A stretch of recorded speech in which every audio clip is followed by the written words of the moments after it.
point at the start of the conversation how your continuous engagement has dealt with issues of has lowered speculations. There are those that believe that in the few months you have spent in office as the sector minister, there is less agenda setting, there are less controversies and allegations. Would you say that it is as a result of your open door policy, your continuous engagement with the Ghanaian people through the media? There are those also that have, there are a few that have also said that, oh, the minister likes to talk too much, he likes to talk often. Do you hear some of these comments? Michael, it was one of the first things I heard when I became minister. I still have messages on my phone where people said, no, don't go to the media, don't engage the media, don't do this, you're talking too much. And so I asked myself, but those who came in the past and were not talking, how did it end? Because if it was the talking that was the problem, then there were some ministers, then they shouldn't even have any problem at all. Yeah. Because they were not even engaging, and they were not the engaging type. So it is not the engagement that will give you the problem. So I quickly jettisoned those kind of pieces of advice, because the lack too was that I've been in the media space for a very long time, having been a spokesperson to late former President Jerry Rawlings. Then you know that you have played with the media, and everybody knows the kind of personality Jerry Rawlings is and the news that he will generate. And speaking for him, and also speaking for him at certain times where he sometimes spoke and the issues were even against his own party he founded. And you are an executive member of the party, and you are his spokesperson, and you have to speak to those issues. So I have encountered very challenging situations before. But I've also had the blessing and the support of His Excellency John Dramani Mahama. He operates just like the way Jerry Rawlings operates when it comes to engagement. Okay. Look, put out the information as it is. Then the conversation around the information can take a life that will all live accordingly. Don't hide anything from anybody. That was why he insisted right from the word go that financial accountability and administrative accountability is key to the success of his administration, and that this sports will not be excluded from this transparency, and that he feels as a government, as leadership, if we are transparent, if we are open and we are accountable, we will achieve so much with little. Okay. And so when people see his government achieving a lot, and I hear even the opponents say that, oh, the government has not done anything, but the situation was there like that. To some extent, I agree with them that the things were there. The only thing that was lacking was transparency and accountability. So there was so much corruption, there was so much graft, there was so much taking what does not belong to you. And he introduced sanity in this area. Because he's introduced sanity, we are able to use even less what was being used in the past and achieving even more results because of the sunshine. So if people know that, hey, the president himself says do this, and the minister is doing this, then who are you below these two levels to say that you want to hide, you want to hide anything? So it's really helped. But I want to thank all those who also said, don't speak to the media, don't do this, don't go to the media, don't become regular. That they believe that when you are scarce, then it means that that's how to show importance. But you can be so available and still show importance. Yeah. That's what I believe. I believe that let's show importance by being available. Don't show importance by staying away even when you should be available in the name of wanting to show importance. So even when you should be available, you say, oh, let me stay away. When you can go to an event on time or even much earlier, you say, oh, let me stay and arrive late so I will look important. How can arriving late to an event make you important? I would prefer I arrive early, stay around, and make sure that those who have even invited me will arrive late and feel embarrassed. So I'm that type that feel that media is key, and engaging the media will help you. It will not destroy you. It will not destroy you at all. Oh, no, but how would you describe your first year? Like I mentioned in my intro, December is around the corner. It means you're wrapping up your first calendar year as Minister for Sports and Recreation. How would you describe the sort of experience, and then whether it's been a successful year or a challenging one?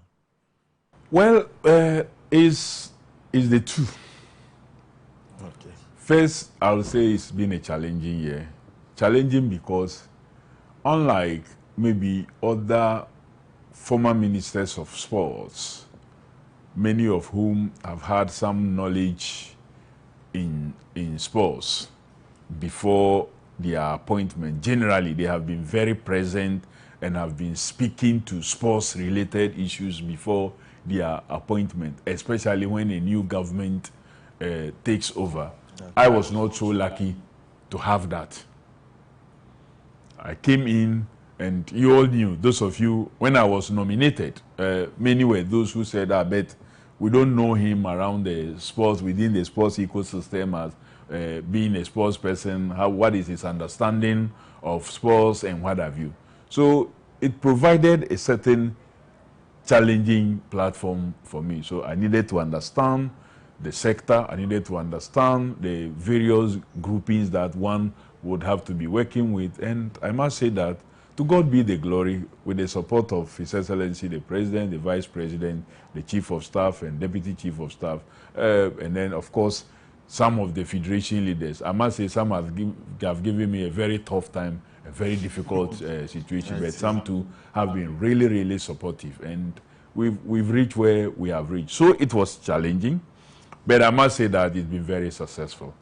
It's really been very successful, not just on the front of football as it's always been, but even in other sports and even some other new initiatives that we are bringing up to make sports be full and encompassing, to reach everywhere. We are trying to push recreation and wellness programs throughout the country to make sure that recreation is given a center stage, because that is the intention of His Excellency the President. We'll come to that, but in the first year, what has been some of the key points?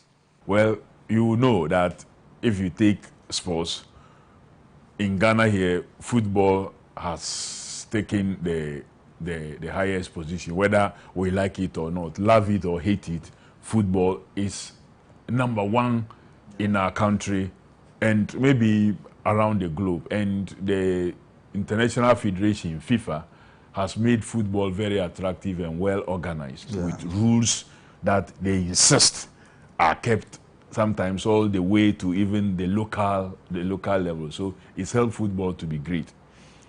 And the biggest platform for football is to play at the World Cup. And if in our first few months, I won't say even the full year, we have carried our country through to play 6 of the qualifying games, and that have led our performance in those 6 is what has made it possible for us to qualify, then it's a huge credit to government and the ministry. So for me, it's a big success that our senior national team has made it to the World Cup. Of course, the other teams have also performed. The senior national women's team, the Black Queens, for 8 years have been medal drought. They haven't mounted the medal stage, whether third, second, or let alone talk about first. They haven't made it for 8 years. The last time they ever did so was around 2015, 2016, when they got third.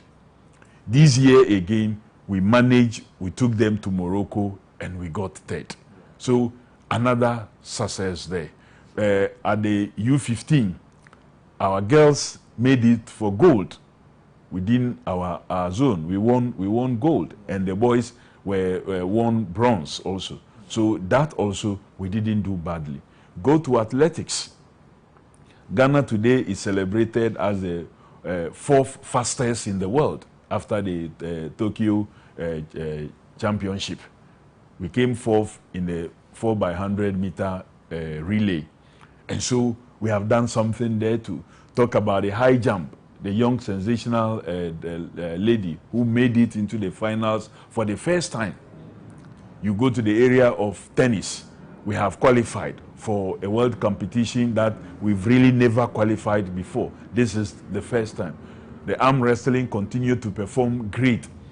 The hockey, at the club level, by the GRA ladies, continue to win gold. So we've continued to do very well there. Wrestling, Isa Fuseni also continued to make us proud. So we are doing so well in various sectors. We are introducing reforms to make sure school sports, after a long break, is back.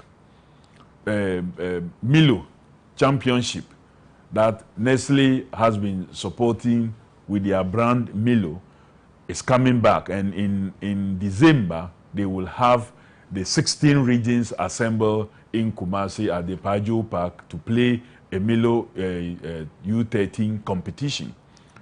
Other companies are coming on board to also support school sports and grassroots sports. So I must say that generally it's been good. It's been good. It's been success. We hope to push further in the coming years, especially when we are able to finish with our sports development fund and it begins to generate some money into the fund. We can then support a lot more programs and be able to push a lot more. Okay, but what has been the biggest challenge within the period?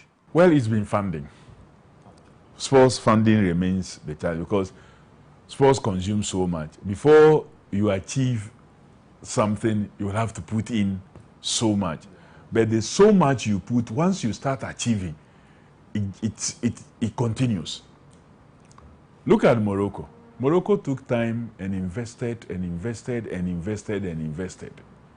When they started, it's just been going for them, so well for them. Their senior national team in the last World Cup went all the way up to what? Semi-finals. Their women's team in Africa played all the way and came to the finals against Nigeria. And they have been hosting a number of events. Their junior, one of their junior side went to the world recently and then made it. So that's the U20. The U20. They've won the African under 17. 17. So it tells you that you may invest at a certain point, it may cost you. But when you start getting the results, it comes just like that. And other investment just comes. So the biggest challenge has been investment. The biggest challenge has been, and government alone can't do this. We need the private sector to come on board. And that is why anytime I get opportunity, I don't mix it in mentioning the corporate, the private and public corporates that are on board and individual supporting, like the KGLs, the MTNs. They are doing so well. But I pray and ask that they do more. The Nestle's, they can all do. The today's golf that I went to in the morning, the First National Bank, which is the lead sponsor, they are doing well. There are a number of other oil marketing companies that are also on board. But we need to do more, because one thing that sports unite us, sports build, sports drive numbers. It attracts visitors. And as the visitors come, so is our tourism industry growing. As we engage more in sports, so our health condition improves. And we spend less on healthcare. And we will have more time to do productive things. So our GDP will grow. So sports is not an area to just feel like it's a consumer. If we put in there, we just paying for the athletes, paying for this. No, it drives so many things. And we must push that understanding. And that is what me as a sector minister, I want to rally the media, rally the people in the field to get countries and individuals, corporates, all to understand what sports is and what it can do. Okay.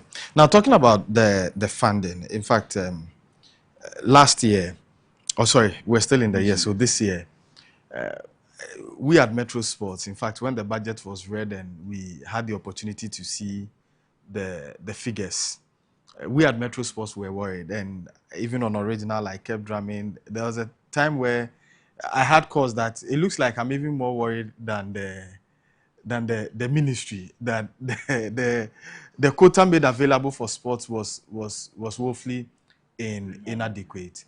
I don't know whether you share same opinion. And then secondly, are fortunes better this time round?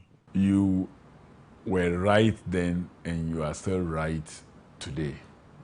The quota was woefully inadequate. What was made available was woefully inadequate. But that was the situation we found ourselves in. And so as leaders, what we needed to do was to push hard and think outside the box. And so we thought outside the box and found ways to be able to do some of the things we needed to do, albeit so difficult and then challenging. Indeed, we had no capex for this year, 2025. It was zero, understandably so, because so much had been released in previous years for various capex-related activities and nothing had happened.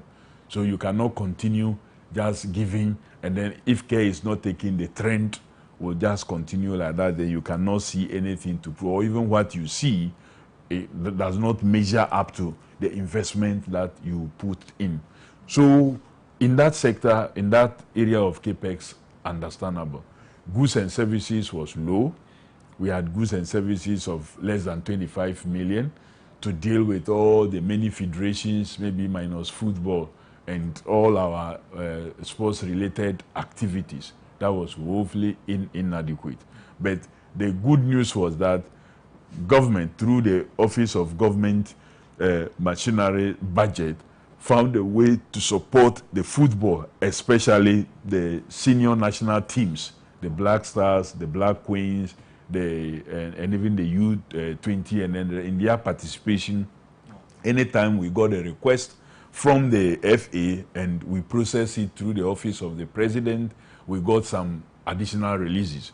So you would observe that even though we had goods and services of just a little above 24 million, we had additional releases for payment of coaches' salaries and other expenses in relation to Black Stars and what have you, totaling about 36 plus million Ghana cedi. So we managed to at least push through some of the things that we needed. And we got the corporates also to come on board, and individuals. We played the usual President's Cup that is played in July without funding from the state or the ministry's coffers. We have to raise funds from outside to support GALCA to execute this agenda. And even had some surplus, some money that is still sitting in GALCA's account today that we could use for other projects. I see. What's the situation like for this year in terms of the? No, it's very good in terms of the budget. At least we've gotten from the total release, including compensation of about 64 million to now over 580 million and more. Oh, it tells you that, wow. Yeah, because we have about 270 million for capex. Wow. From zero to 270 million for capex to be able to do some capital expenditure related activities, which is good. May not be enough, but at least it's good. From 0 to 270 is good. The same with goods and services of just a little above 24 million to almost close to about almost 260 something million also for goods and services, and compensation from about 36 to 42 million Ghana cedi shows that at least something is been done, and we are grateful to His Excellency the President and the Finance Minister for some attention. What does this tell? Because many questioned the President's commitment to sports development and the sports sector when it happened that we got approximately 65 million from his first budget, and now we are getting about 580 million. What does this say about the President, the government, and the commitment to sports development? It tells you that the President was genuinely committed to sports development, but he understood that the sector suffered some level of wastage. And so he needed to have his hands on a few things before you pour. It's like you pour water into a barrel, a container, and then it leaks away. Then you think that, okay, you think the solution is to pour more. No. You need to check around the container to see if there are holes that is not holding the water long enough. Once you have dealt with those holes, then you can now fetch more water and put it. This is a president who indicated clearly that I am going to reduce the number of ministries and also work to reduce the size of what? Government, i.e. even number of ministers. But in that promise, which he was keeping, he still saw it necessary that the ministry that was called Youth and Sports, which encompasses sports and youth development, should be decoupled and create two ministries out of one. You cannot say that that person is not committed to sports development. It is because he had a certain ambition for its development. That was why he started first with this action. That no, the challenges of youth development and empowerment are huge on their own. The challenges of sports and recreation is another nightmare. It's huge. So if you put these two together, it may have a very difficult situation. So let me create two separate ministries to give it full focus, full ministerial focus. And so there's no way you only look at commitment based on budgetary allocations. Yes, it's true that some people want to look at only budgetary, but you need to first look at the intentions. So he created it first. Now today we have seen a huge support in that area. This is the president that says, look, take grassroots sports serious. And in order to make that happen, even though we know GES existed and it was doing school sports and the rest, let's move ahead and establish school sports the development authority. And we are moving. We've started by first appointment of the coordinators.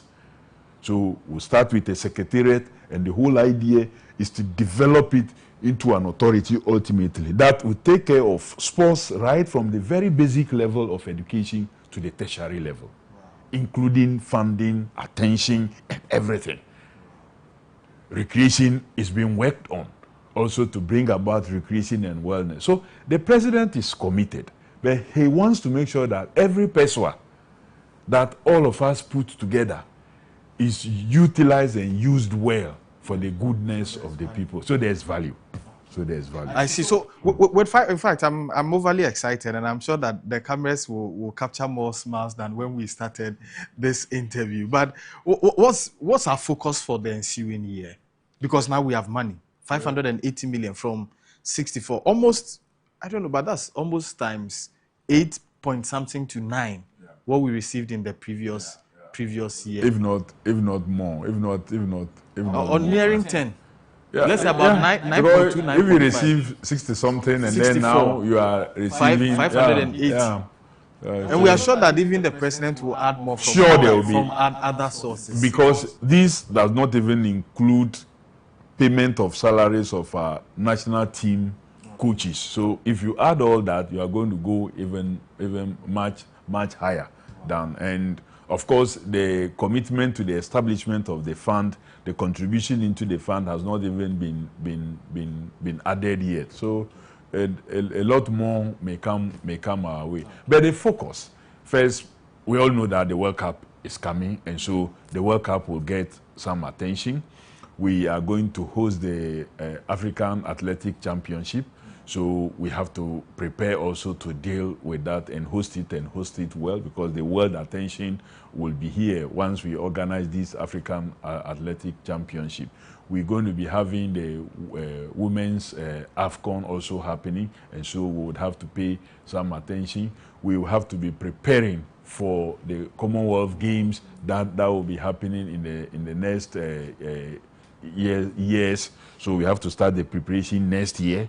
We need to also begin the preparation for the 2028 Olympics, because it is important. It is when you start early that you can prepare and get people who can be on the medal table. If you don't start early and you wait last minute, it becomes challenging. So next year, we're going to pay some particular attention to this area. We're going to also have capacity building for our federations and the leadership, because once you build their capacity and they have a better understanding and they improve on governance, then you tend to, it reflects in their performance. So we are going to be looking into that area, and we'll be relating with all. And various sports that have not seen some attention also will get some good attention. School sports is going to be much more supported, and we will see a lot of competitions that will be happening from the very basic level all the way to the national level. Okay. Recently, you went to the Esipon Stadium. We saw your reaction. You said that the Esipon works on the Esipon Stadium is a matter of urgency. The president has continues to reiterate his desire to build some new facilities. We have 270 million Ghana cedis for capex. What will we be doing with this money? So the 270, 200 is capped for the new sports infrastructure that we want to develop, i.e. the 3 mini stadia, which is part of the 8 that His Excellency the President wants within his tenure to construct. So we are going to start with the first 3 next year. And hopefully, maybe if we generate more revenue, maybe by mid-year, when the minister have the mid-year review, he could add something more to possibly add another 1 or 2. But we intend to do 8. We are starting with 3. So the 200 is ring fence for that. The remaining 70, we would also look into doing a few other sporting facilities, like the multi-purpose courts. The Esipon would have to package a 3rd phase to make Esipon complete and put it into good use. So that packaging part will be funded from the 70 million. Then, of course, we will also have some soft capex that we'll have to do. We are establishing the anti-doping agency. We are establishing the school sports secretariat as a start. We are establishing the I mentioned anti-doping, I've mentioned the school sports. We are looking at National Recreation and Wellness Program, so we have to get them some operational vehicles and other equipment that they need to move with. Some of it is soft capex. The rest will come from the goods and services. So we're going to do something. We are not leaving the corporate and diplomatic support out. We are still engaging the corporate Ghana, both public and private, for them to also come in and construct some of these sports infrastructure for us. So this is from the budget, but we are not only going to survive on the budgetary allocation from central government. We will get into the private sector and get some of them on board. For example, I'll be happy to have KGL say, I'm sponsoring the construction of maybe some 5 multi-purpose courts across the country. I'll be happy to have MTN says, I'm coming on board to do maybe some 10 multi-purpose courts across the country that will be named after the MTN. And they will have naming rights as a way of their recognition. I'll be happy to have some banks say, I'm coming on board to do this, so it will be named after me. Mining companies like Takwa Goldfields did in Takwa TNA Stadium. We can have them come on board and say, okay, if government have started with 3, maybe we want to come together and pick another one in one region and push. So we'll be looking into this, okay. trying to But get them the on 3 board. facilities government is going to start with, Where are we going to have these facilities? I don't want to indicate where they will be, but we are still assessing. You know, His Excellency the President mentioned the 6 new regions and 2 other old regions that do not have a good facility to call a stadium. Upper East was one of them, and Volta region have also been added. So we have the 6 new regions plus these 2, Upper East and Volta. I'm told what is being done also in Upper West is not so we are looking, if care is not taking, we may end with 9, and that is where I want the corporate also to come on board. So at this moment, a decision has not been made yet. People are still lobbying, but we'll see. Everybody wants his to start first, but I want to tell them that they should relax, because the best may come in the last point. Okay. So if you rush and get this one and it looks smaller, and then the bigger one comes and you don't get it. So they should take their time, allow the ministry and to sit down, analyze with the people that we have to analyze with, and take a decision. Still on infrastructure, what's happening with the youth resource centers? Well, so the Youth Resource Centers funding is coming from the National Youth Authority's allocation from the District Assembly Common Fund. And so because National Youth Authority is no more under the sports, the idea, the completion of those facilities still remains under the Youth Development and Empowerment Ministry. So, but it is when it is completed, because these are sporting facilities, 99% sporting facilities, they have to be handed over to the ministry responsible for sports and recreation to manage. One other thing, I've initiated engagements with the Ministry of Gender and Social Protection Ministry to see if it will not be better for them to hand over the Ifwa Sutherland's Children's Park to the Sports and Recreation Ministry, because it is not in the place of the Gender and Social Protection Ministry to be handling Parks and Recreation Center. Considering the pressure that they go through, this should rightly be placed under the ministry responsible for sports. In fact, in our editorial on, I think, Wednesday, we spent about 54 minutes talking about recreation.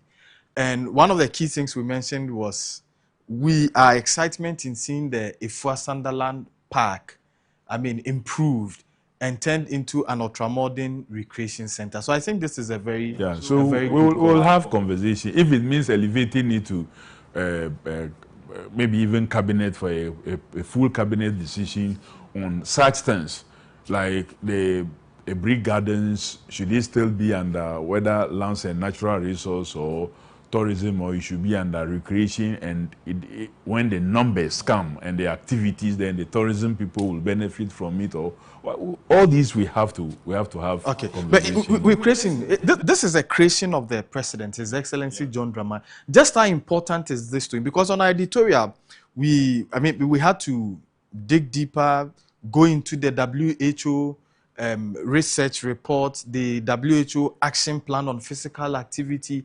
And you see that WHO places premium on physical activities and recreation.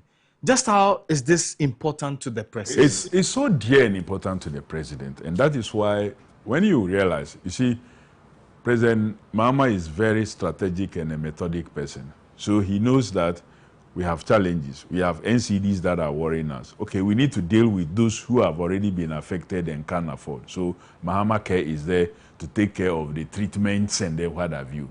But make sure that the recreation and wellness program is also enhanced as preventive gap or preventive step measure towards reducing the number of persons who will suffer such situations. Because, look, what brings about many of these NCDs, first and foremost, is lack of activity.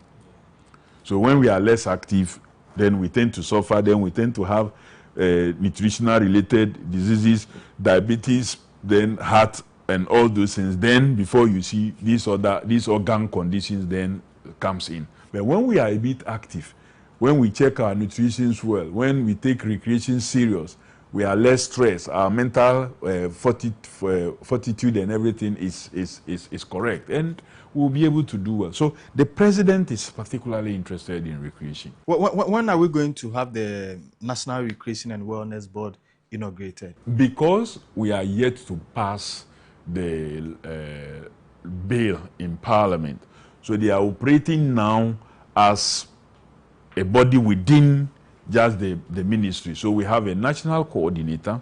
We'll be getting a deputy coordinator very soon, and they will be running programs for now. Okay. Whilst we work on the bill to present to Parliament and elevate it to an agency or whatever we want to do. So once we do that, then we create the necessary governance and have a whole board and what have you inaugurated. But we've started a number of programs.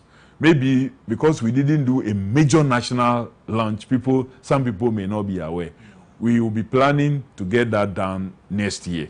And so it will surely be done. His Excellency will be present, or a nominee of His Excellency will be present to make sure that it's given the high-level consideration. Okay.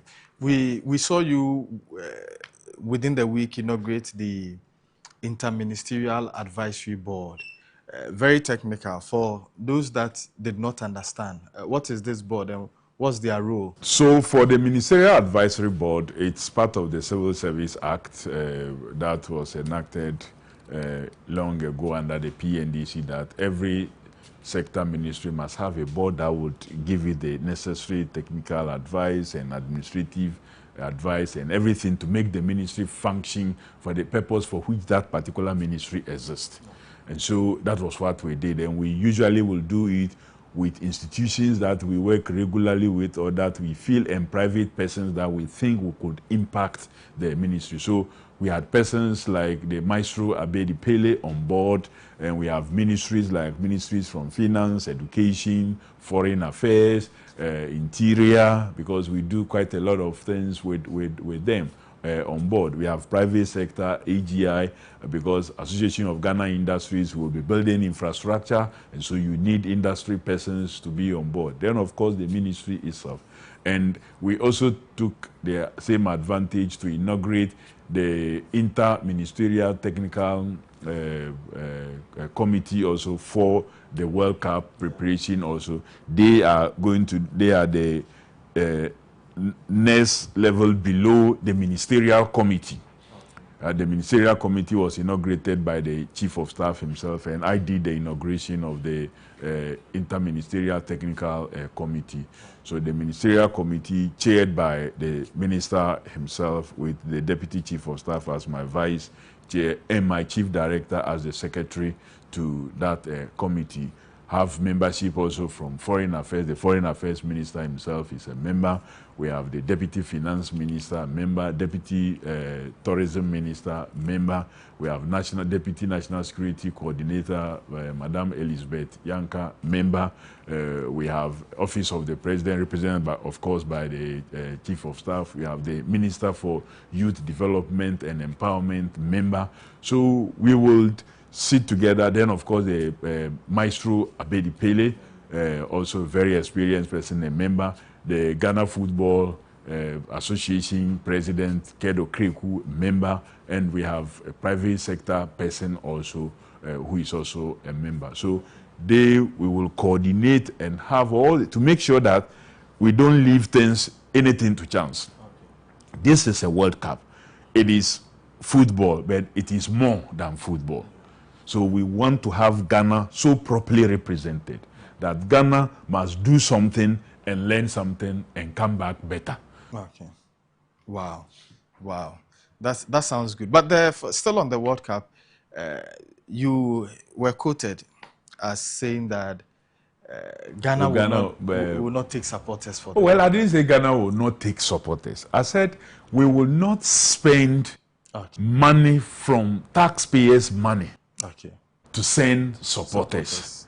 And this is in line with the Justice Jamefe Commission report and the government's own white paper that was issued.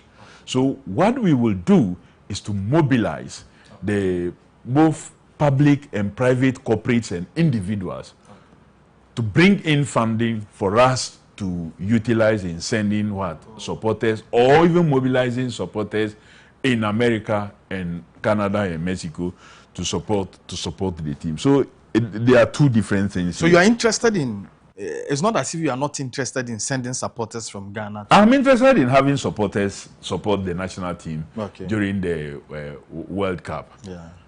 I'm very interested in having supporters there. But what I don't think that we need to do, and we were just discussing infrastructure. Maybe with just some 5-6 million, you can do a multi-purpose court for a community where children can play basketball, volleyball, tennis, handball, and what have you. You can fix a pitch where some football could be played. Why spend all these huge monies to send people out there? But the corporate can come on board and government will facilitate. Will you wait for the corporate to come on board, or you are going to? No, we are going to initiate. We are going to initiate activities to get the corporates on board. People are bringing very great ideas, even how to engage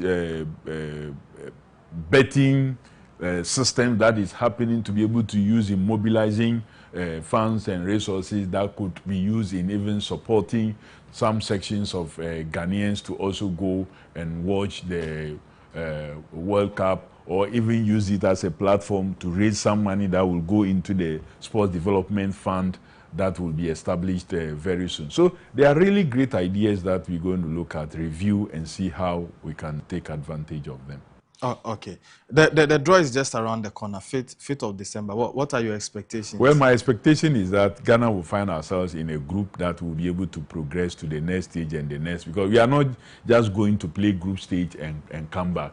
We aim that we should do better than what Morocco even did, or if not equal it. So we pray to have a good group that will not disturb us so much, a group that their style of play fits with our style, that we can face them very well and then travel. What do you describe as a good group? Well, I'm saying, like I said, a group whose style of play would not disturb our style. Okay. Sometimes some style of play can be very frustrating. I see. And if the technical people don't read the game very well and fast, you could be found wanting. So, what are the countries with this disturbing style of play? There are known countries disturb a lot. And like, look at the friendlies we had with Japan, the way they went about their play. Even though our boys did well, we didn't have a full set of. You think we should avoid a country like Japan? Well, it's balloting. We can, but we pray that at the group stage, we shouldn't have those style of play. So what are the specific countries you would wish we avoid in the group stage? Those we have been able to beat them before. I wish we have them in our. I was telling the Shazed affair of the American embassy that, you see, we and the Americans have played and more time I think we have beaten them. But because they are part of the host for this World Cup and 11 cities are within America, and therefore we'll play more there, I want us to have a play early at the group stage, so that even when we beat them, they will still win two other games to progress. And then if they have to be eliminated along the line, it should not be us. It shouldn't be Ghana. It shouldn't be Ghana, so they can rally their support for us. So, but whatever happens, we are ready. But what would you describe on the sporting front? What would you describe as a successful campaign for Ghana? Anywhere in the knockout phase, quarterfinal. I also heard you mention I think we should be able to do, if not better than South Africa, what we did in South Africa. We have a good team. And with the kind of positive vibe that is within the team, there were certain things that those of you who have followed football, followed the Black Stars, you saw certain things happened recently that in the past they may not happen. Okay, things like... In the past, you had a team and you had very serious divisions within the team. Today, we can confidently say that we have a team with As for misunderstanding, they do happen, but we have made sure that they have not become a permanent feature of the team. And so there's so much unity in the team, and I believe that if we strengthen it, I'm told FIFA has now taken a firm decision that 26 will be the number for the World Cup. It means that they are keeping to the number that we used during the COVID period. There were propositions to have lifted it to 30, but some of the continental groups fought that and said the 26 is okay. It's a good number. The last time we spoke to you, that was immediately after our qualification, and you said there were going to be reviews and decision on whether Otuado was going to lead our charge for the World Cup or not had not been taken. But it's been a few weeks, if not months, after our qualification. Have we taken that firm decision that we're going to? Well, I indicated to you that we have a coach, but people were saying, are we going to change him? I said, well, if we have to change him, that decision has not been taken. So we are working with the coach that we have. We've received, through the channels that we work with, we've received the report of our preparation. We are looking at the preparation, while the technical team, as it is now, is also looking through what we have. And now that we know we have a few more friendlies to play, don't forget that we failed to qualify for AFCON. So we don't have any competitive game available for us beyond friendlies. So we'll have to arrange a number of friendlies, take opportunity of the windows that we have to do all this to be able to get our team in shape. Because after the match window, we should be able to have our first selection known. We should be able to have our first of the short list of about the provisional squad, which you have room to bring 50 and more. So to have all of them in there, then you begin to. And I have said, you see, when sports and football generally is an emotional thing, but when you are trusted with leadership, don't play only emotions. Also add other beats to it and analyze in all. I share the anger of Ghanaians who feel that some people were called in the past and maybe they didn't respond to the call. I share that anger. I would also equally have been so angry like that if I'm not in charge. But for whatever reason there is, we shouldn't completely shut the door to a Ghanaian that when added to the team may improve the team. If it will improve the team, there will be absolutely no wrong in, especially if the coach says, I need this player to make my team gel well, would have to use every means possible to get that player. But one thing must be clear, that discipline will not be sacrificed for anybody, because no matter how star you are, if there's no discipline, you cannot. Yes, but the coach himself has said that it will be difficult for players who turned Ghana down in the past to make the squad for the World Cup. Do you think that was a fair statement? I heard when I bring you to politics, some people say, IMF for China, that we never to wait, we won't go to IMF today, we won't go to IMF tomorrow.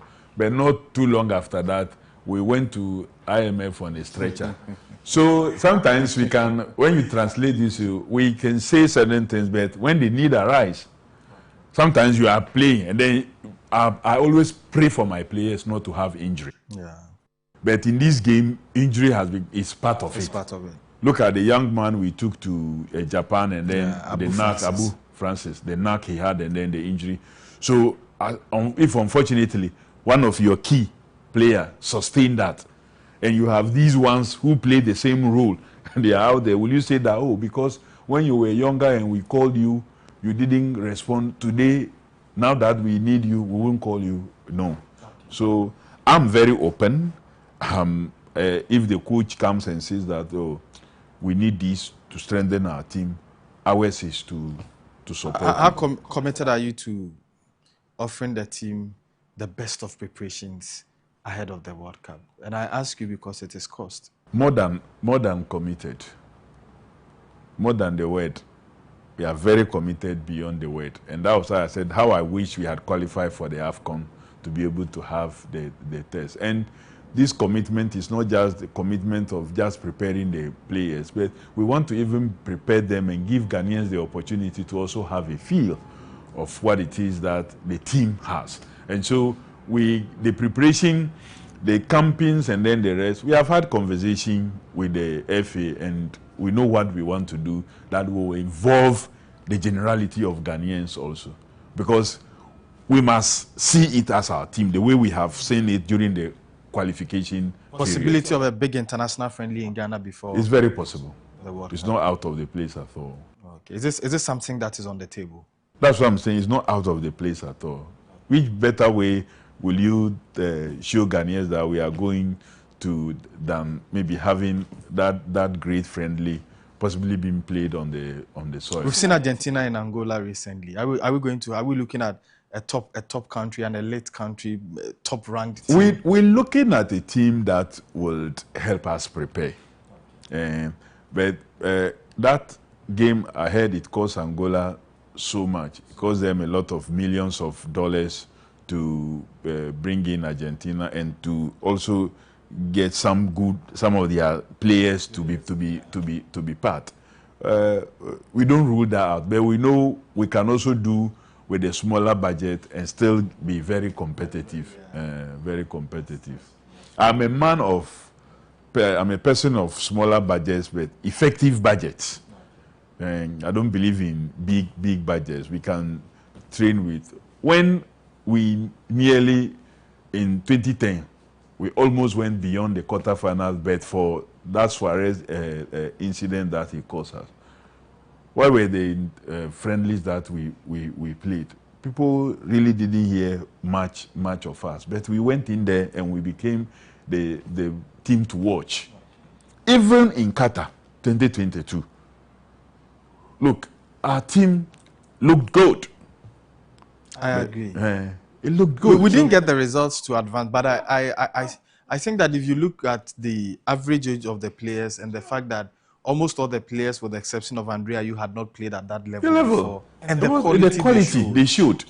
The quality they showed. So we will give them playing opportunity. I only pray that, look, when you get the call from the coach, and including the senior ones who are still in, don't refuse to respond to the coach's invitation for friendlies. Don't say, oh, this is too far, so I don't want to go. I agree that club is what brings the money. But playing for your country, you should be proud about it. And when you are invited to prepare, your presence helps the younger ones also to prepare very well with you. Did that happen in the Asia tour? That some players pulled out because they felt it was a long distance? I didn't think it was because it was long distance, but well, it gave their absence possibly gave the coach also opportunity to try some new feats, and so in a way it was good. But the next FIFA window is the only major window that we have, after which we would only the last few days before, because if you check the European League, a number of them will end their competition by 15th of May, and some will end by 22nd, 23rd of May. So it means you would have very little time to prepare for the World Cup, apart from the next window, the March window that we're going to have. Because some of them during December will still be playing. So I pray that wherever we decide to be during the March window, FIFA window, players must all respond, no matter your status, respond. We'll wait. We'll wait for the draw on December 5 and see which countries that are pitched against Ghana. It's a lucky day for us. December 5 is also a Friday, Farmers Day, which is a holiday. So all of us should pray. All the Kofi Nyamis, we must come together and pray with the Friday for and a favorable draw. A favorable draw. Let's pray for a favorable draw. I see. But the Black Queens are in England. They take on the Three Lions of England. I do not recollect the last time we had such a big profile friendly for are women. What does this mean to you? It means a And lot. the women's It game? means a lot because everybody knows that the Lionesses of England is one of the top women's team in the world. They are top there, and for them to agree to play against the Black Queens, it means also that they've seen something in the team, and we all must admit that the team has truly picked up. I'm impressed with their play. I'm impressed with the quality that we have in the team. And I must also say that the coach has done something right since taking over. We went down a little bit where we had some losses here and there, but clearly you can see improvement game after game. Since we went to the Women's AFCON, we've been seeing improvement. And that explains why I flew to Morocco, attend to them, emergency, I needed to come back, but I went back again because I saw something and I thought I needed to encourage these young ladies to give out their best. Okay.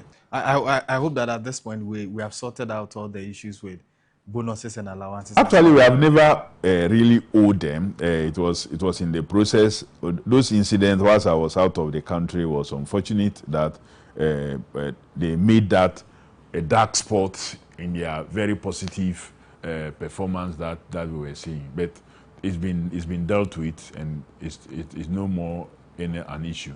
Okay, let's come home to the Premier League again. On our editorial, we feel that in a period where, for the first time in the history of this country, we have had governments facilitate 1 million Ghana cedis for each of the Premier League clubs, a move that has seen a number of Division 1 teams also calling that government will do something similar, not in the quantum of money, but I mean a similar gesture. We find it very disheartening that less than 2 months after these monies were facilitated for the clubs, there are still clubs that are not paying their players. I don't know whether you have heard some of these things, player welfare issues. We have had coaches from clubs come to complain. We have had some supporters, some players who speak to us behind the scenes, owned 3 months. Some have not received salaries since the Premier League started. Is it a worrying situation, especially considering the fact that your ministry, together with other government officials, have facilitated the financing or the provision of 1 million Ghana cedis to each of the Ghana Premier League clubs less than 3 months ago? It's unfortunate that you had a situation in the past where even sometimes the winner at the end of the entire season took home less than, in some instances, maybe just about 1 million or 1.5 million. There's never been a time. I think the highest has been around 450,000 cedis. And now, even before you started, you played your first match, you had 1 million in your account. Not PayPal to you. And still, we will be having some of these situations. I know it may not be enough, but this is a huge support that player welfare should factor so clearly. And you could use some of this support to also do fan enhancement and all the things that will make sure that the fans will understand that they really belong to a particular club or they are supporting a club. Look, I was telling some people that if we manage our things well and mobilize our fans, I have my club that I support. But because I don't see clear arrangement, if there was clear arrangement, we would all be contributing something. We'll be bringing people to be able to contribute to our club. We'll recruit our children, we'll recruit our friends, and so on and so forth. Clubs must take all these things also serious. And if you have 100, even let's say just even you have 10,000 following or even 5,000 following across the country, and each of these persons decides that for every month you are going to give 10 cedi, and you have 5,000, and they are going to give you 10 cedi, that will be 50,000 every month. Some of the clubs are capable of having these numbers and doing this. You will not have, so I'm begging of them to introduce systems that will help them take their fans a little bit more serious. And their fans will yearn beyond is it Liverpool or Liverpool jerseys that they wear, and the Chelsea's and my great Man U never say die jerseys, and then the rest that we will all wear will be willing to also wear local team jerseys.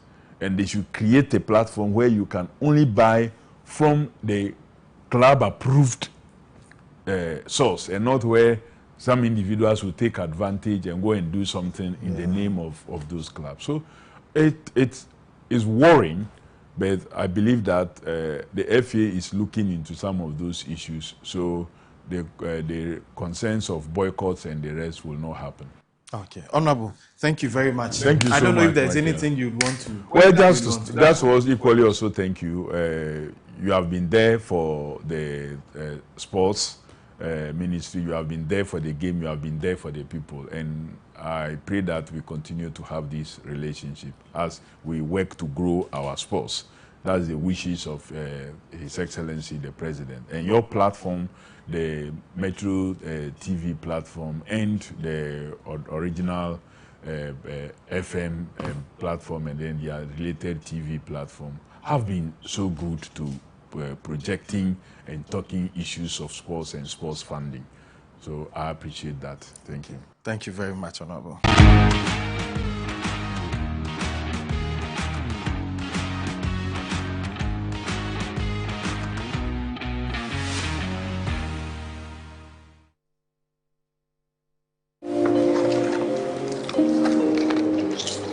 Secretary. Yes, boss. Patron Fakot document in bread. Pacho Medeba.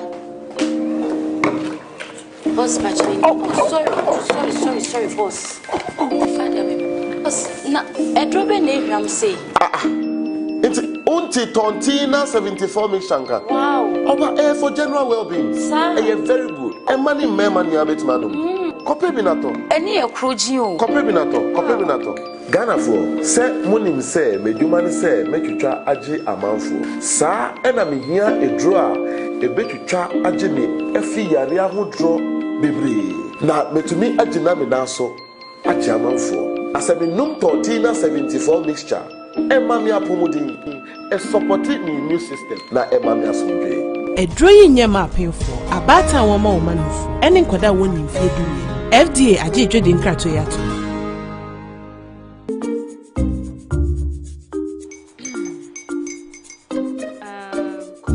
Uncle are almost here. Wait a minute. This one too, your friend Kwame. Wait, Kwame. As in the same Kwame again? Yes, Mommy. I'm the second coming. Into all this tension just to reintroduce that broke boy from Kaswa. Why would you deceive the family like this again? Now I understand the whole delay. Troll from Kaswa, dear. Why wouldn't he be late? Or be late? Of course.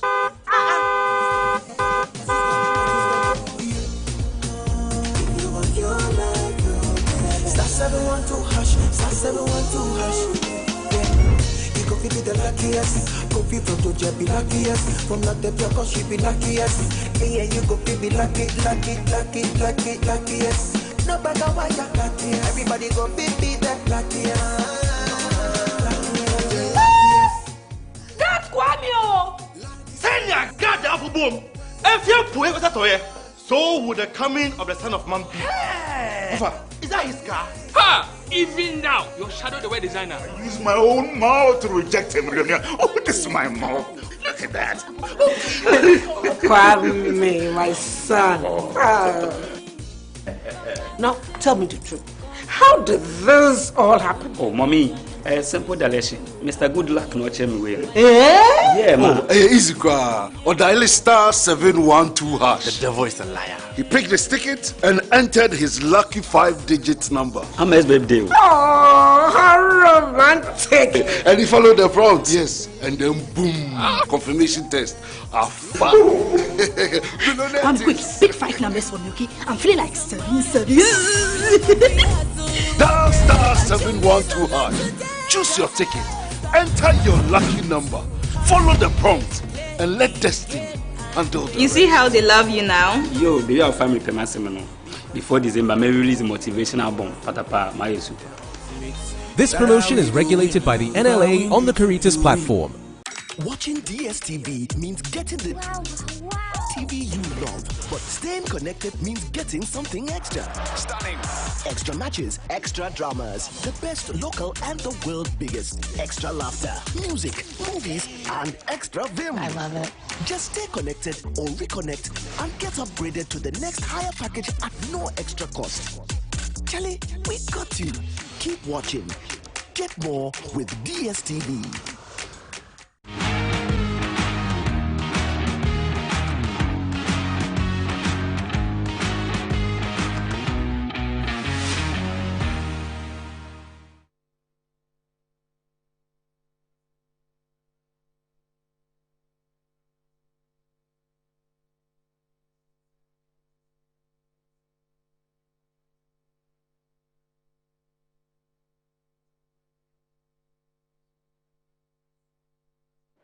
Welcome back. You're still live on Metro Sport. That was an exclusive conversation with Sports Minister, the Honorable Kofi A.D. Adams, highlighting on a number of issues.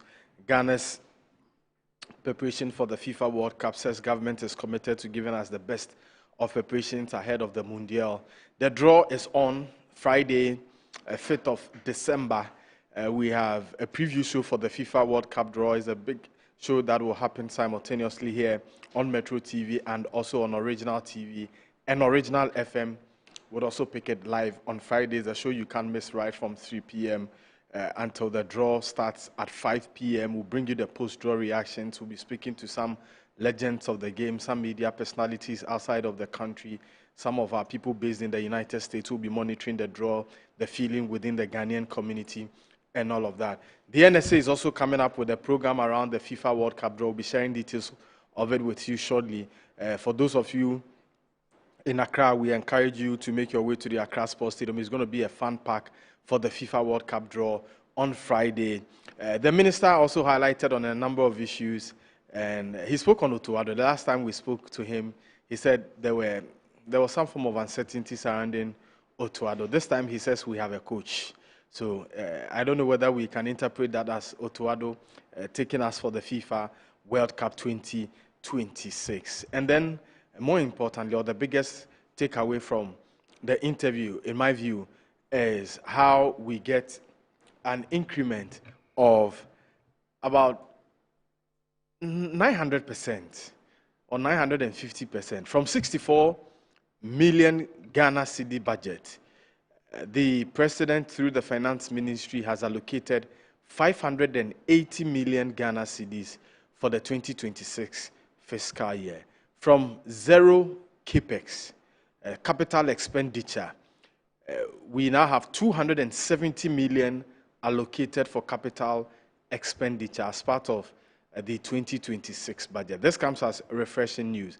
There's a special allocation for Ghana's participation in the FIFA World Cup and all of that. He spoke about recreation, how he feels the Efua Sunderland Park, otherwise referred to as Children's Park, the Bri Botanical Gardens, and other parks and gardens should be entrusted in the hands of the Ministry of Sports and Recreation. We'll delve into some of the statements he made, very wild statements. I'm sure we cannot exhaust all today, but for the ones that we can, we'll delve into it. My guest already seated here in the studios, Kwabena Asante Fojo, a spokesperson for the National Chapters Committee of Accra Hatufo. Good morning, Kobe, and thanks for the time. Yeah, good morning, Michael. Ebenezer Sifa is a trained coach and a media practitioner. Good morning, Coach Eben. Michael, good morning. Mahama Shaibu is a sports journalist, a writer with Mashai Sports. Good morning, Mahama Shaibu. Good morning, Chairman. I trust you're doing well. Alhamdulillah, I'm doing fine. Okay. Coach Ebenezer Sifa, I will start with you. And he also spoke about the Black Queens, and I think that's where I'll start from. He says it is big that we have the Black Queens pitching their strength against the three Lionesses of England. He speaks about the exposure it gives them, the impact on the confidence of these players, and all of that. Well, Mike, I think that is good. I mean, the last time you spoke with him, he did mention it, and Gattuso also spoke with him, and he mentioned the Black Queens playing the Lioness of England. And I quite remember we asked him whether if in future the girls are going to get matches like or games like US, France, Sweden, and other countries, that the top countries, so that it will boost their confidence when they go into a major competition at that level. So for me, it is good today the Queens are playing them. Michael, when you look at the Queens play, you ask yourself that these girls, about 90 or 95% are applying their trade outside. And they would love even to play in the English Women's Foot League. But it is going to be a very good game. I think that this is the first time ever our Queens are playing the Lioness of England. They are European champions. I mean, of course, Ghana was definitely the underdogs in this particular game, though it is a friendly. I think it is a kind of preparation for them for the WACON, that's the Women's AFCON, that will be coming on next year. I think that the minister has done well. His sector has done very well. I mean, when you look at the preparation, the qualifiers before the girls were able to go through, even the game against the Egyptians, both home and away, we saw how the girls played. For me, I think that they have been prepared very well. Individual attributes, you can see that the girls are very, very good. I mean, for our former players, I'm talking about the senior national team players, applauding these girls tells you that, look, these girls, they've come far. And for me, these are the kind of games that they will need so that it will prepare them for the World Cup qualifiers and also the women's AFCON. It is good, Michael. It's never going to be easy. Though the Lioness are European champions, I think our girls can also boost off individual players, the Asantuas and the rest. I believe that it's going to be a tough one. Though we are underdogs, the girls are not going to disgrace themselves. Gatuso spoke to Matilda this morning, and the team trained yesterday, and you realized that the girls were in high spirit. And for me, for them to be the first group to play the Lioness, of course, they would love to leave a mark. And I think that this is the kind of opportunities that they need. So I pray the minister, the FA, and the sector will do more after this particular, or this after today's game, so that we can have more of such friendlies for the girls. When it comes to the African continent, yes, you mentioned South Africa, Nigeria, and Morocco. I mean, apart from this powerhouse, the Queens are also a very strong side. I mean, some years back, you mentioned Nigeria and you mentioned Ghana. You don't even mention Morocco, but because of investment and how they've been able to put more into their women's football, now people call Morocco and they will call South Africa before even calling Ghana. But I think that the girls are in the right direction. The ministry is also doing very well. And when you talk of the budgetary allocation for the ministry, I think it's a plus. Last year, we sat here and we thought that it was small, 64 million. And today, we are talking about 580 million, right? So for me, I think that, Michael, it is good. And they will put it in the good use so that come probably the WAFCON and, of course, the World Cup qualifiers for the ladies, they will do well. So in today's game, okay, I see it to be a very tough one, but okay, I think the girls will do well. Okay, Kobe, let me come to you. I think it's an opportunity to test our metals with one of the best teams in the world, not even in Europe. The European champions. Yes, but in the world. But they've been doing well. And we know that the women's game has developed a lot when you go to the UK. So it's an opportunity for these ladies to have that exposure, you know, and also show what they can. They also the stuff that they are made of. And I'm hoping to see the outcome. Yesterday, I listened to Chantel and realized that they are not overwhelmed. They are prepared for the game. I like the confidence of the players and the coach as well. So for me, I think this is a good one for us. You remember the last African Cup of Nations, the outcome, where we got to semi-finals. I sat here and I said that because when they were going for that competition, we didn't give them that chance. Coupled with kind of challenges that they face, not budgeting for them in terms of bonuses and stuff like that. But they went there, they are held up, and they did a very good job. So for me, I'm hoping that next year's outcome will be one of the contenders to win. So these are some of the matches that will prepare us and prepare us very well for that task ahead of us. So I'm happy that we are getting that test today so that we can at least measure the standard where we've got into and how we can also compete in case we're able to get a chance to qualify for the World Cup. So for me, I think it is a good exercise for us. It's a very good one. Mama Shaibu, your take on the Black Queens international friendly against the Lioness? Well, a big game for the team, and I'm proud that we are heading into this sort of direction, because there was a time that this team went a whole year playing only one single game. When we played against Zambia in the Olympic Games qualifier in February 2023, and then we were unable to qualify to the Olympic Games. The team from then to February 2024 played only one single game, which was against Japan. And we can all attest to the fact that this sort of situation led to us losing Nora Apto after the decent work that she had done. So I believe this ministry has done extremely well. This ministry and coupled and combined with the FE, they've done extremely well to get the team this sort of friendly games. And then those sort of situations were part of it. Were part of the reasons why most people didn't have high hopes that the Black Queens could go to the AFCON and then the AFCON and then go and do so well, because you had teams like Morocco, who were already a place above us, having the chance to play in about 7 or 8 friendly games, even before the competition kickstarted. And you had Ghana playing only one single game. And these sort of things went on to frustrate the coach. And we lost Nora Hapter. So it was as if we had moved backwards per what we were doing. We had regressed instead of what progressing. So it's good to see the team moving in this direction. Now we are going to play against England. And England are one of the best teams in the world. They are the European champions. So we are coming up against the best. And we saw what this England team were able to do a few days ago against China, where they demolished them, they promoted them by beating them 8-0. I don't want to see such a thing happen to the Black Queens. So I think it's not a game that I expect the Black Queens to win, but I think it's a game that I expect them to go and then show us straight of what they can do. It's a game that I expect them to go there and then raise their heads so high, play very well. It's not really about the result, but make sure that they don't end up disgracing themselves. I don't want to see any score, and that would be more than, let me say, I don't want to see anything more than 4 goals in this sort of game. So I want to see the girls go out and show us what they can do. But I'm proud the FE and then the ministry are putting us in this sort of direction. I'm hoping that we see more of these things. We see the Black Queens come up against teams like Japan, teams like Spain, teams like Germany, the Sweden, the Australia, and so on. So this is a good start, and I'm hoping that I'll see more. Okay. You're still live on Metro Sports. You can share your thoughts with us. 0533-292525.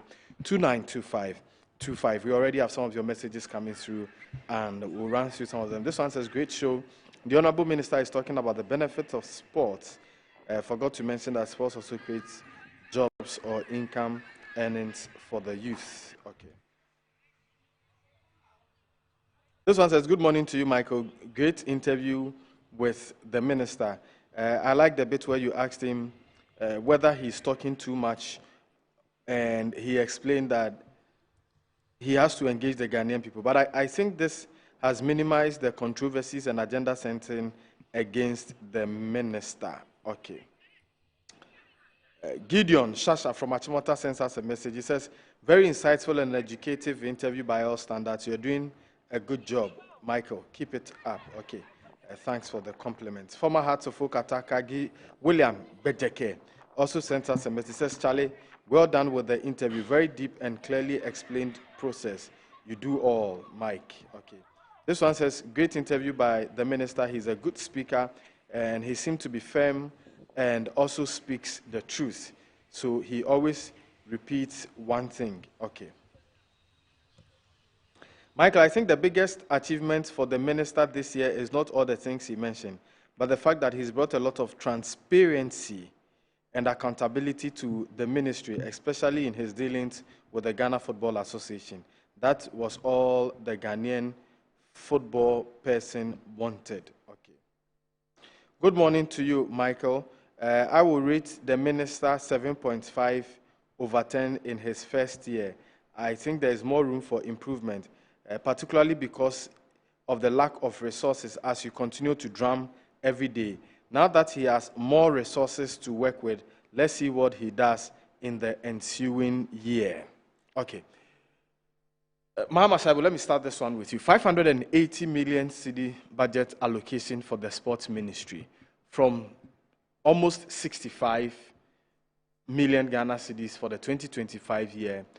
Zero capex in 2025.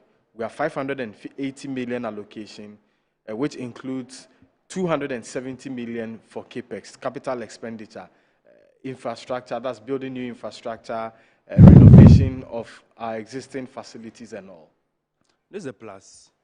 Because last time out, when the previous, we sat here and then we castigated the government because we felt like 60 million Ghana cedi for 64 million Ghana cedi for sports, where a lot goes into it, where we have about over 50 federations, 50 different sports under this ministry.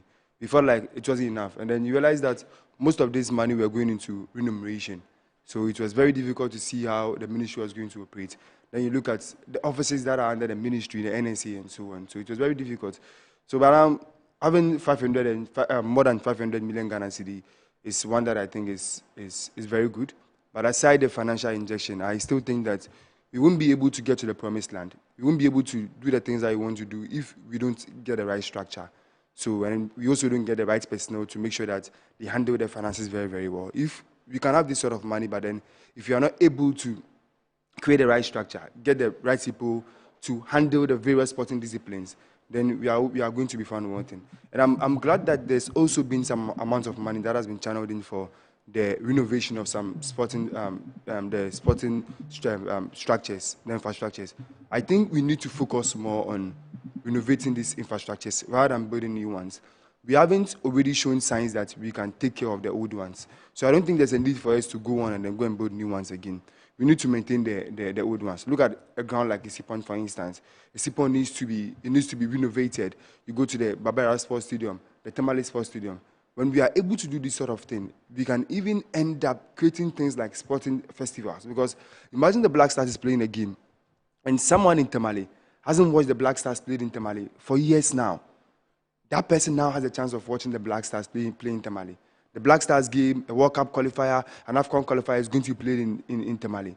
Every person is going to troop into the stadium to watch the Black Stars. And with these sort of things, we can use it to even generate funds, not even for the sports ministry alone, the Ministry of Tourism. Because if the game is in Tamale, and we know Tamale is a place that is blessed, they have a lot of places that are very beautiful. So we can use these sort of things to improve the economy of the country. Not only Tamale, you go to Sekendi, you go to Kumasi and so on. So now with this capital intention, I think is the right thing. And I'm glad that the government is now showing some sort of commitment.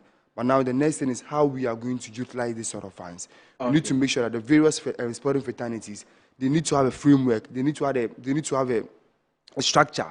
They need to have something that they are going to use to convey the ministry that we have a proper plan. And if you are going to invest in this, we can be able to do so, or we can be able to bring glory to this country. You look at a fraternity like the arm wrestling, for instance. The arm wrestling is heavily under-resourced. But what we've seen happen in the most recent All-African Games, the things that have happened in recent months, we believe that if this sort of discipline gets financial injection, they are going to do so well. So that is what every other fraternity is supposed to do. And then, like I said, we are proud. The government has finally shown us that they are committed in developing sports in this country. 500 million Ghana cedi, I think is good. But like Robin Hood, a selfish person, I always wish for more. So that is what I want to see. Okay. Coach Ebenezer Sifa, 580 million Ghana cedis for sports. Michael, from 64 million to 580, I mean, you cannot ask for more, but I think that it is good. As my brother said, there are a lot of facilities that I think that we need to renovate before we even think of getting new ones. And for me, I think they've already started. I mean, the last time I saw the minister and the NSA boss at Sipon, tells you that there's a lot of work going on there. You saw Babayara and Accra Sports Stadium. I think they are doing very well with this. But with other federations, I think that they need to get more funds to be able to do a lot of work. Arm wrestling, for instance, they need a lot of fans because they are raising the flag of Ghana high anytime they go into a competition. I mean, look at Baltimore. There are a lot of facilities out there that I think that we can be put in good use. You don't need to wait for it to get to a time or probably a period whereby you cannot use it, and then you also have to go and spend money. 580 million, you need to put it in the very good use. And I believe that come next year, before the World Cup and even after the World Cup, we're definitely going to see how these monies are going to be used.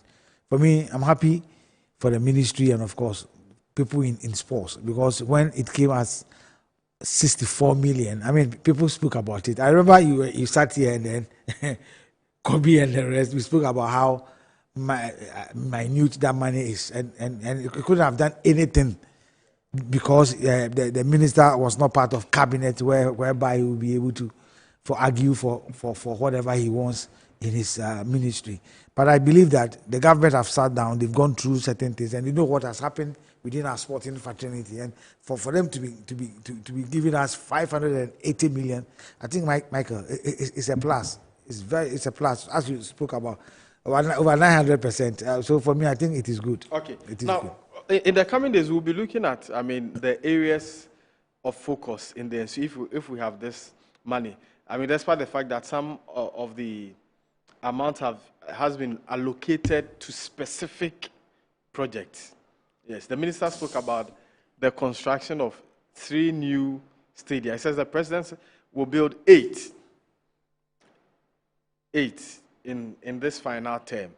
But they'll start with 3 next year. We try to find out which areas they will start, but no, of course, he was reluctant to reveal. If you ask me, I know definitely Sunyani is going to have one. Obviously, Sunyani. Which region is Sunyani? I think it's not the Bono region. Yeah, Sunyani is Bono region. Yes. So I don't know whether Sunyani is the Bono region is going to be considered a new region or an old region, because there are 6 new regions. There is Bono East, right? Kobe, you are from there. Why are you so quiet? But you are saying. I mean, this one should interest you. No. You see, you are trying to explain. There is Ahafo, there is Bono East and Bono. And Bono. Okay. Yeah. So which ones are considered the new ones? And then it's Bono East. Bono East and then Ahafo. Okay. Yeah, they new. Because he says that the 6 new regions are going to have. Then there is the Upper East and Upper West added to the 6, making 8. So I don't know whether Sunyani is going to be considered. I'm not sure the money for those projects are part of the budget. No, it's part of the budget. 270 million. But we are not going to have a full, because I remember when the last time we heard the president speak about those projects, he says mini stadium. It will be a mini stadium. It will be a mini stadium. Anyway, I don't know the plans for it. I don't know. There's 270 million allocation. No, 200 million allocation for that. Because you spoke about CAPEX. The total CAPEX is 270 million. So the CAPEX, with the 200 million, CAPEX is capital expenditure. Yes. So 200 million for the new projects, the 3 new projects. That is, it's fixed. 200 million for the and 3 new 270 projects. And then 70 million for construction of things like the multi-purpose court, the renovation of the already existing stadia, and then the other things. But there's 200 million for the new stadium. I think, the allocation is good compared to what we had the last time. Not even the last time. Compared to what we've had in previous. Yes. I think if there is any year that can beat this one, that will be for 2024. And that was also because we were hosting the African Games. And the African Games, we had Boteman factored. We had the completion of the University of Ghana Stadium, the cricket oval. But whatever been the case, the rugby stadium at the University of Ghana. Yes, but whatever be the case, whether it was spent on African Games or whatever. But it was a sports budget. It was a sports budget. Yes. For me, my interest is on the keepers. Okay. The 70, I don't know whether the 70 can do the abandoned works, the deteriorating stadium, a Sipon, Tamale, whether I can put them back in shape. We have issues in Cape Coast as well, Cape Coast Stadium. For me, we need to put this stadia back before we can even think of building a new one. Okay. Before we can start thinking of building a new one, I will beg the minister, Honorable Kofi Adams, that he should concentrate on Baba Yara. They still have a work to be do there. Accra Sports, there's a lot of work to do there. This work should be done.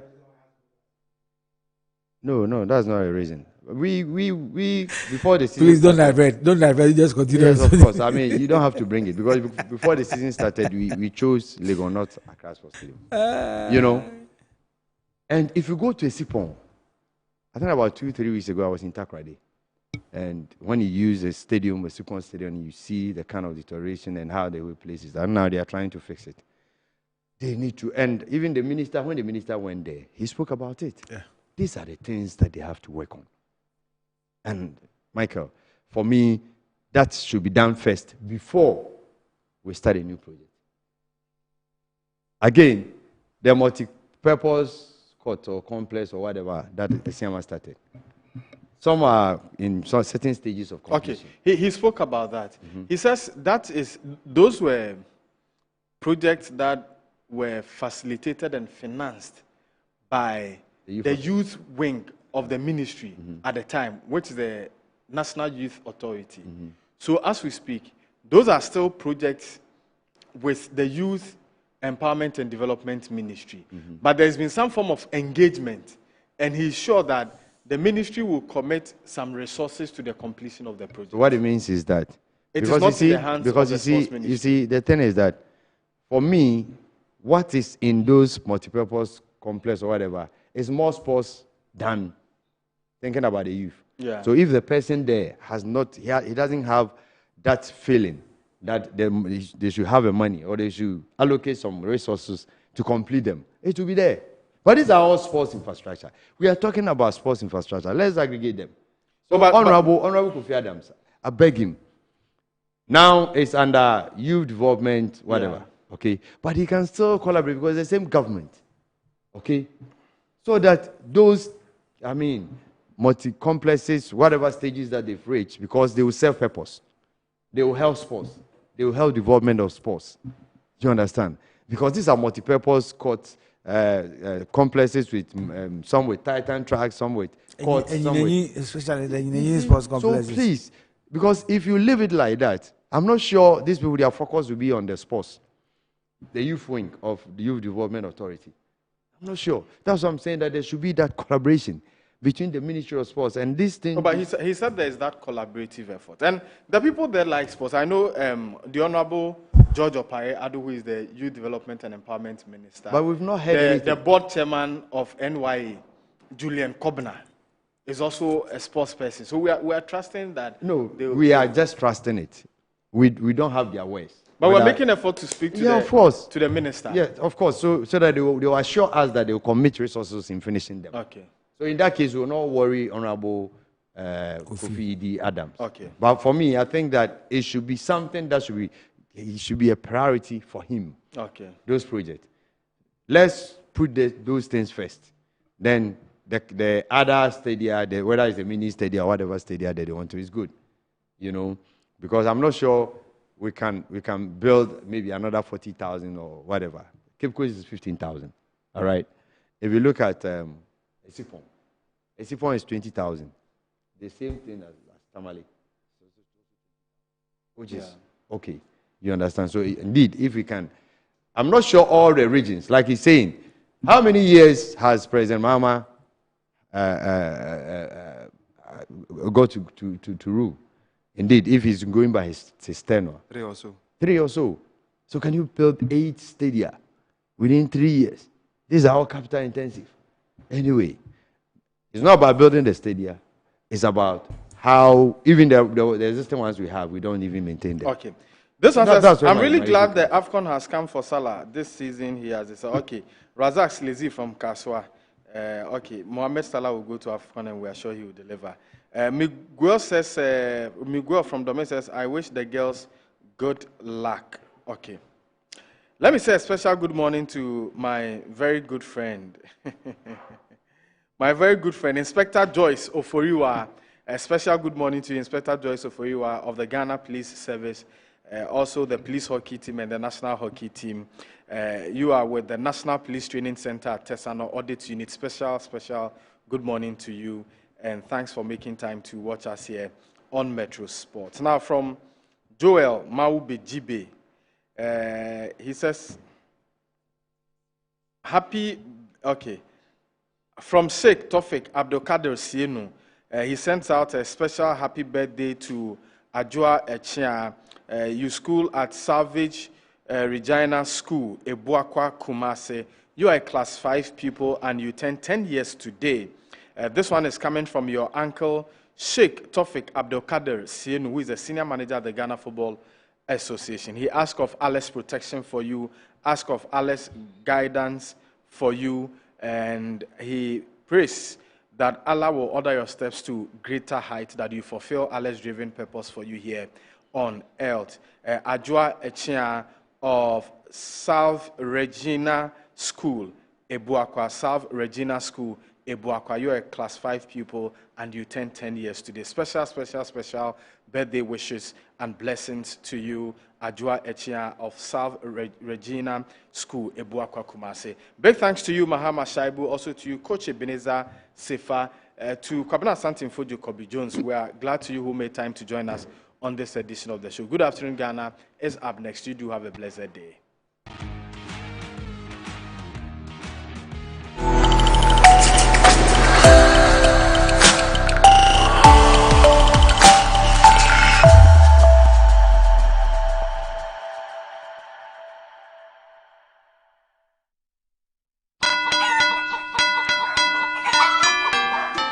This Christmas, Cartoons Agri Limited is bringing you freshness, flavor, and festive joy straight to your home and office. Right here in Accra, Kumasi, Cape Coast, and Takrade. Cartoons Agri, your #1 poultry plug. Fresh birds, sweet eggs, delivered with love. Get ready for our juicy Midofopa package. You get 1 broiler, 1 layer, 2 crates of eggs, plus our special chicken spices. All for only 450 Ghana cedis. Midofopa, sweet value for you. Or go big with our Coco Bolobo package. That is 2 broilers, 2 layers, 2 crates of eggs, and chicken spices. Just for 800 Ghana cedis. A Coco Bolobo.